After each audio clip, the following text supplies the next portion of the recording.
Among the many important side plots or subplots of the war with Iran, one of them is becoming more and more important, more and more central to the whole story, and that is what is happening in Iraq. I just made a video just the other day about this for the Israel 365 news channel. You might want to go take a look at that one.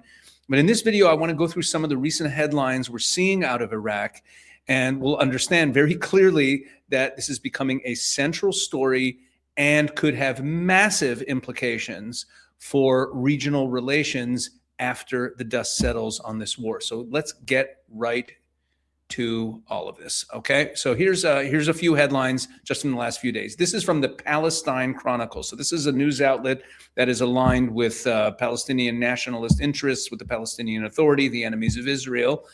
And look what this is a headline from 2 days ago. Iraq rises against Iran war. They made this a major headline. Iraq rises against Iran war. Sadr brings vast crowds into the streets. Sadr is a big Shiite leader in Iraq. Look at this crowd. Look at this picture. Mass protests sweep Iraq as demonstrators reject the U.S.-Israeli war on neighboring Iran. Okay.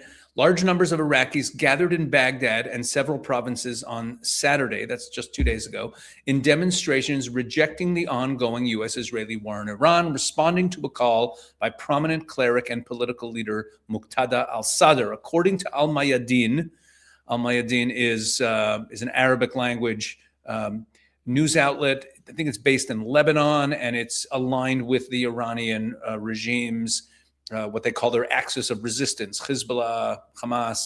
That's who they're aligned with. So according to Al-Mayadeen, protesters traveled from multiple provinces and remained for hours in public squares, including Baghdad's Tahrir Square, expressing opposition to the ongoing military campaign. Crowds were also reported in southern cities, including Basra, with demonstrators carrying Iraqi flags and chanting against U.S. and Israeli attacks on Iran. Footage published by Reuters showed supporters of Sadr filling central squares and major streets in Baghdad and other cities as demonstrators rallied against the ongoing U.S.-Israeli assault on Iran. This article is a little bit repetitive, isn't it? And then it talks about how it's important that Sadr was the one who called it. The demonstrations appear to be among the largest organized protests in Iraq since the start of the war on February 28th. Earlier protests following the outbreak of the war were smaller and often limited in scope, with some linked to specific factions or taking place near sensitive areas.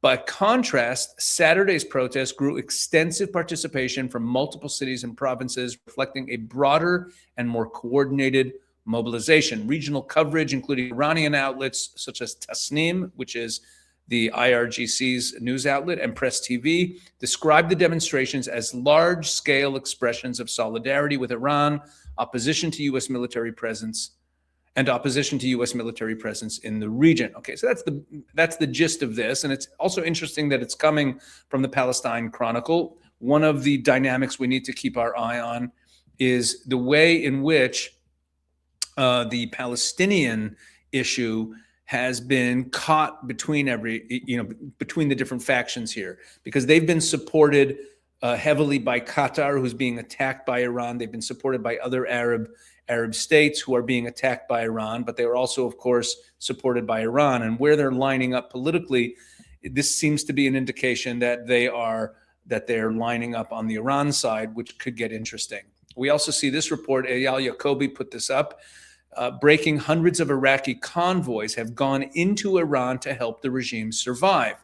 Okay, so this is video footage of an Iraqi convoy. These are Iraqis heading into Iran to help fight. Okay, that means Iraqi militias are going into, Iraqi Shia militias are going into Iran to help the regime. And then we have this interesting story, which was just from, what was it? This is from yesterday. Iran says Iraqi ships are allowed to use the Strait of Hormuz. The Iranian military said Iraq is exempt from shipping restrictions in the Strait of Hormuz that have strangled global energy flows for weeks. Quote, brotherly Iraq is exempt from any restrictions we have imposed on the Strait of Hormuz, Iran's military spokesman said in an Arabic language video. The declaration has the potential to unleash as much as 3 million barrels a day. Very nice. And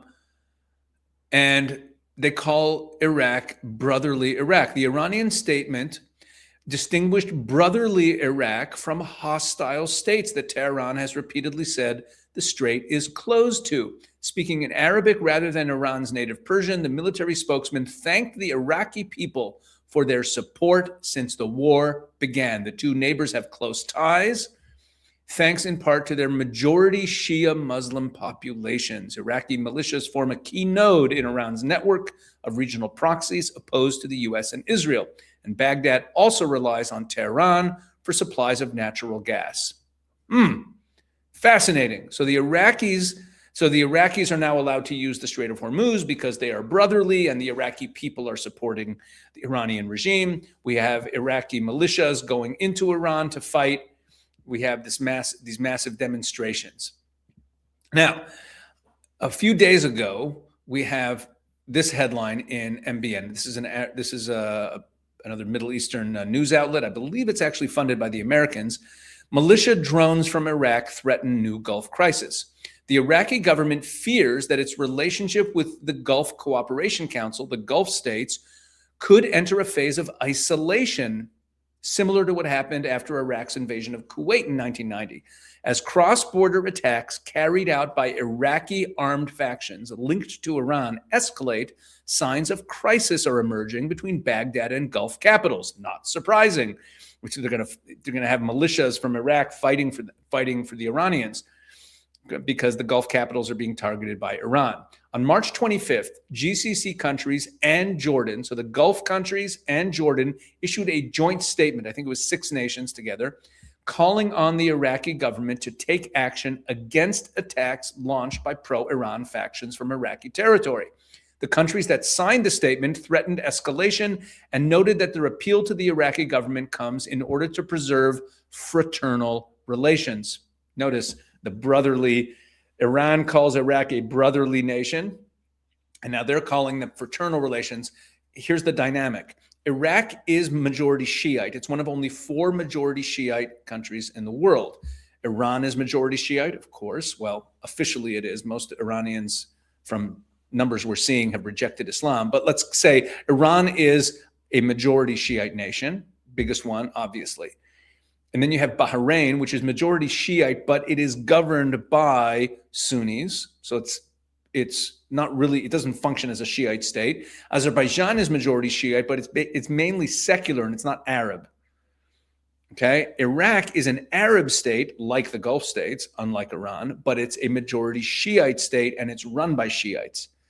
Okay, so they call them brotherly, but now you have the Arab states appealing to their Arab identity and saying, we want to preserve fraternal relations. The faction attacks have placed the Iraqi government, which has worked in recent years to restore its relations with its Arab neighbors, its Arab surroundings, it's put it in a difficult position, potentially complicating Baghdad's diplomacy as it seeks to return to what is referred to as the Arab fold.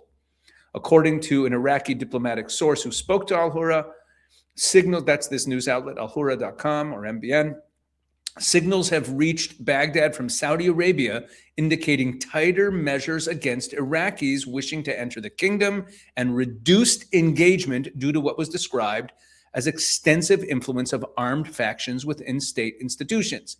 The Saudi mission left Baghdad on March 17th after a night in which the Al Rashid Hotel, where it was based, was targeted by a drone. Okay, so what you have here is that the Arab states in the Gulf are looking at Iraq and saying, dude, you have to stop this. You have to stop these Iraqi militias. You're aligned with the Iranian regime. But let's remember, it's not just rogue militias. Okay, we'll get into that more in a bit. The Iraqi government itself is in this balancing act because they like to have positive relations with Iran, and they're mostly Shiites, and that's why their population is so supportive of Iran.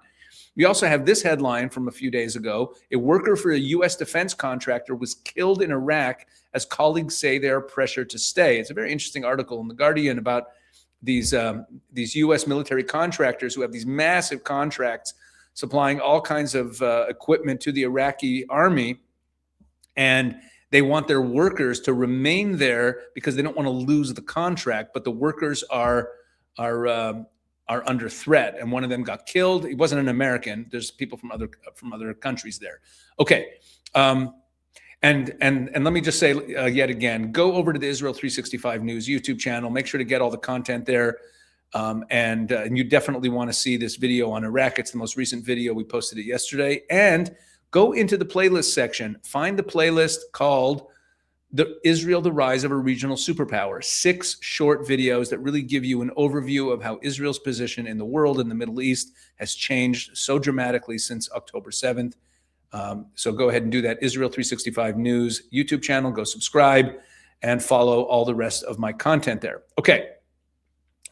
Now, so those are the headlines I wanted to share with you. Now let's pull back the camera a bit and really understand what we're seeing here with Iraq. So you now have Iraqi Shiite militias who are joining the fight against the United States and Israel. And now these militias that you hear about, these militias crossing the border, they vary. Some of them are very old, others are more recent. Most of them were formed after 2003, and the vast majority are pro-Iranian. These militia, the militias, they align themselves with Iran's ideology, and they kind of serve as proxies. The Shiites, as I said, are the largest sect in Iraq, making up more than half of the population.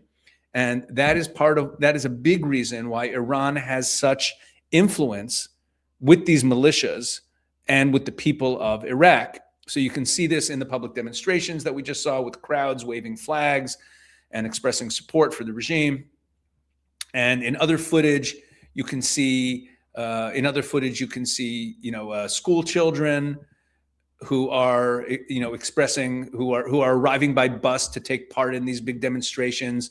They're showing there's this organized support for the Iranian regime in Iraq. Understand, it's organized. Schools getting on buses, going to these demonstrations. Now, to understand this more fully, we have to understand the geography. So let's take a look at the map here. Map is very important.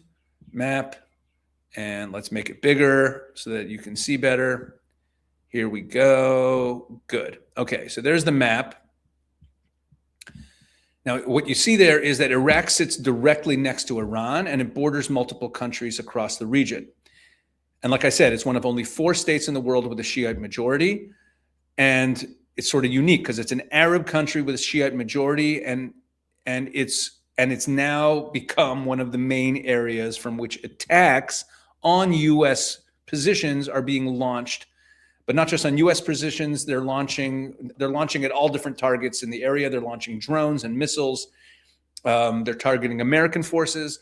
They're targeting Kurdish forces, Kurdish elements, as well as other actors within Iraq itself. And they're also targeting neighboring countries, including Syria, Jordan, Saudi Arabia, and to a lesser extent, Israel.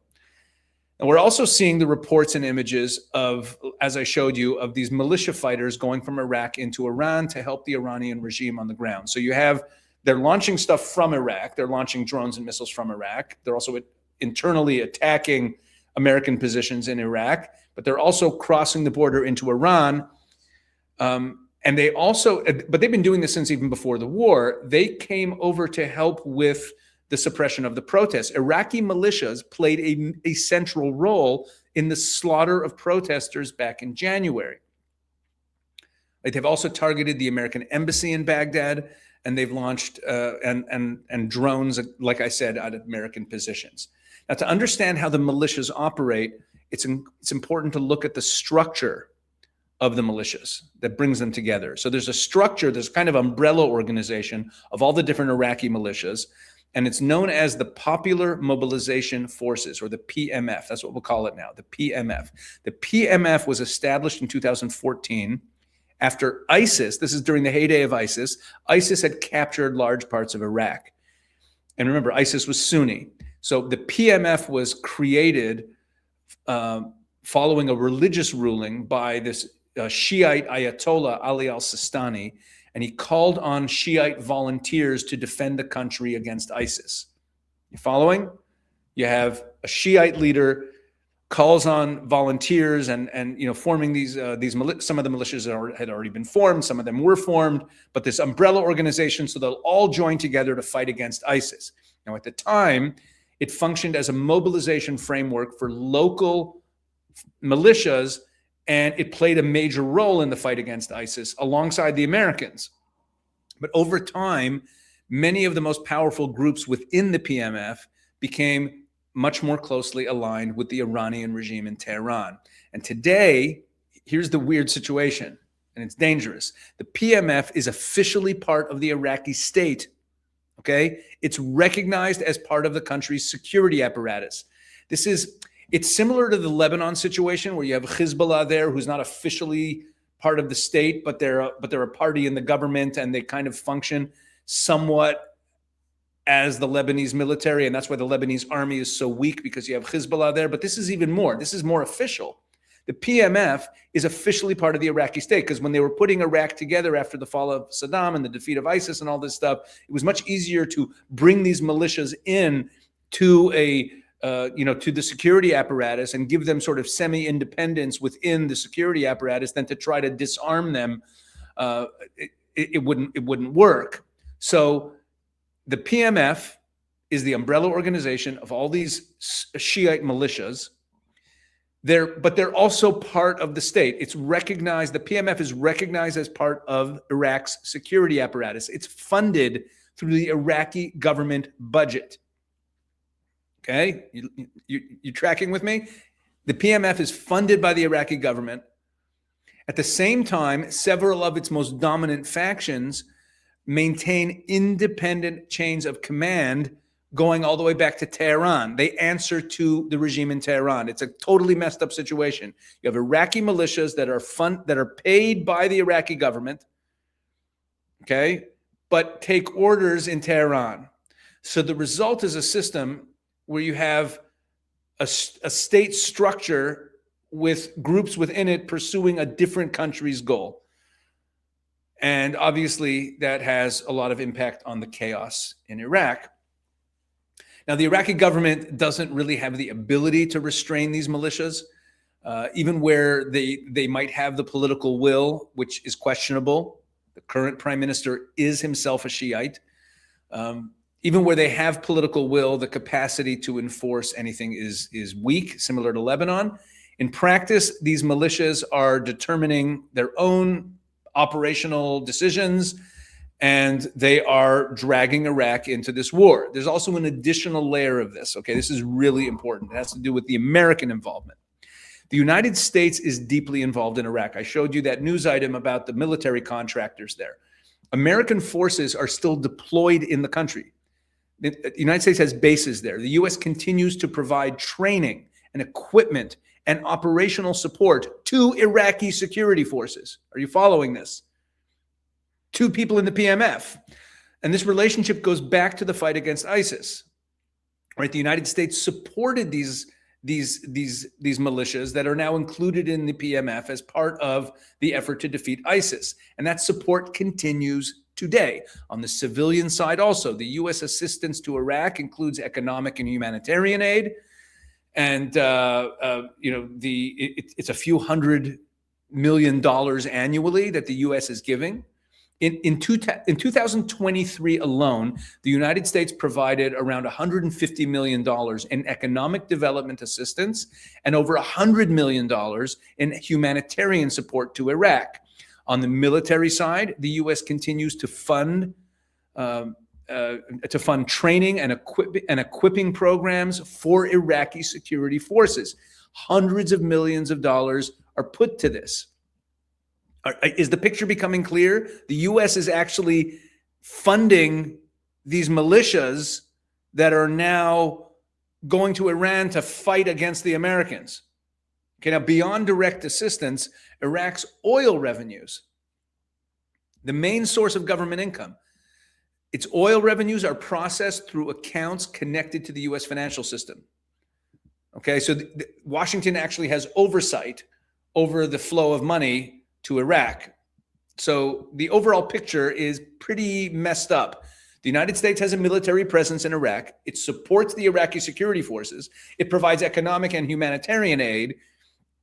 And it also has oversight to the financial infrastructure that Iraq relies on. But at the same time, these militias operating within Iraq's state structure are taking orders from Tehran, from the Iranian regime, and are actively participating in the war against the United States.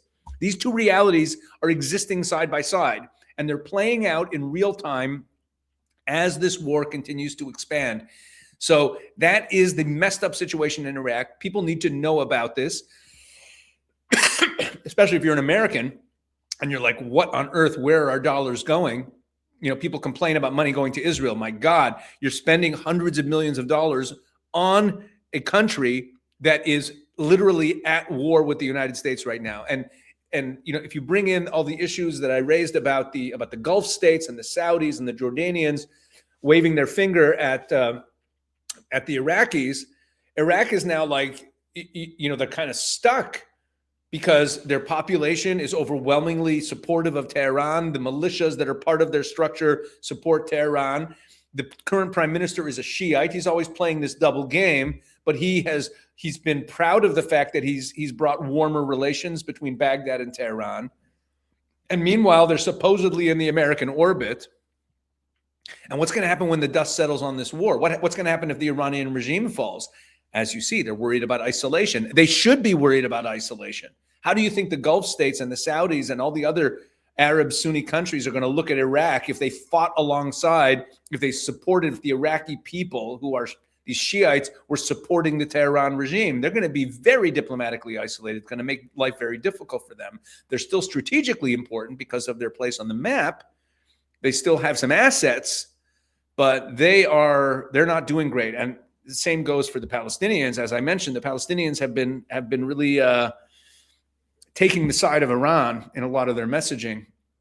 So yeah, we're going to keep watching this situation. I hope you found this video interesting. I think this is a very important aspect of the war that not enough people are talking about. So please share this video.